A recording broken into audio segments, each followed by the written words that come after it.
Now, driving through Flint, Michigan, I couldn't help but feel a certain familiarity because even though I believe this is the first time I've ever been in Flint, Michigan, I know that the story of Flint is unfortunately the story of way too many communities all across the state of Michigan, and it's the story of my community in Middletown, Ohio, which is that for too long, a generation of American leaders has failed to do their job for communities like Flint, Michigan.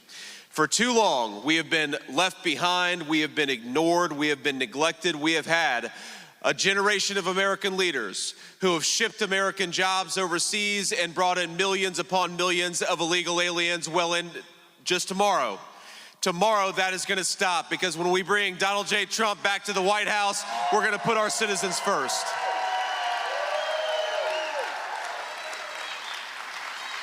I mean, look at this beautiful building. You know how lucky we are to have come from a generation of, hundreds of years. The people of the United States of America, they built places like this.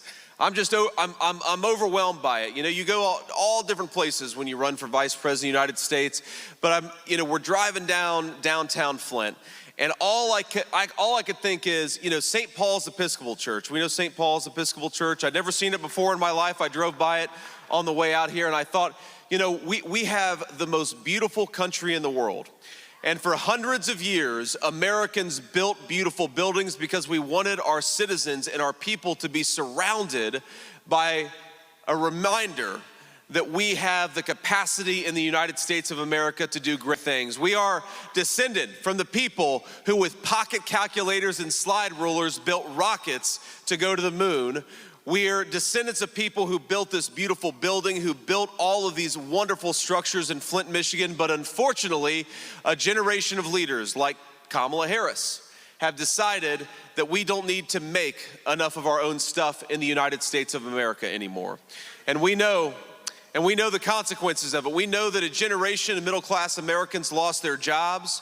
We know that a lot of our people are struggling to get by. We know that our fellow citizens can't afford to buy groceries, can't afford to buy housing, can't afford to put food on the table because people like Kamala Harris failed to do their job. Well, tomorrow, we get an opportunity to send a message to those people. We don't want you anymore. We want Americans who care about their fellow citizens.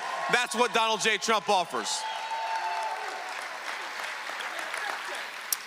Look, I gotta be honest with you. I saw Tim Walz a couple days ago in Las Vegas, Nevada. We were both arriving in beautiful Las Vegas airport at the exact same time. And, I actually feel bad for Governor Tim Walz, if I'm being honest with you, because think about this. He's got the toughest job in American politics. Maybe one of the toughest jobs in America, period. He's got to go around the United States of America and pretend that Kamala Harris is fit to be president of the United States. And I know, look, think about it. I know a lot of us have had hard days at work. Our hands hurt, our backs are tired, but have you ever had the kind of day where you had to tell people that Kamala Harris was able to be the president of the United States? That's tough work, my friends. But here's the thing, we don't have to guess at what Kamala Harris's leadership is going to be like. We don't have to pretend that the slogans and what she says with a teleprompter in front of her is the reality. We know exactly what Kamala Harris is going to do because she's already been doing it for the last 4 years.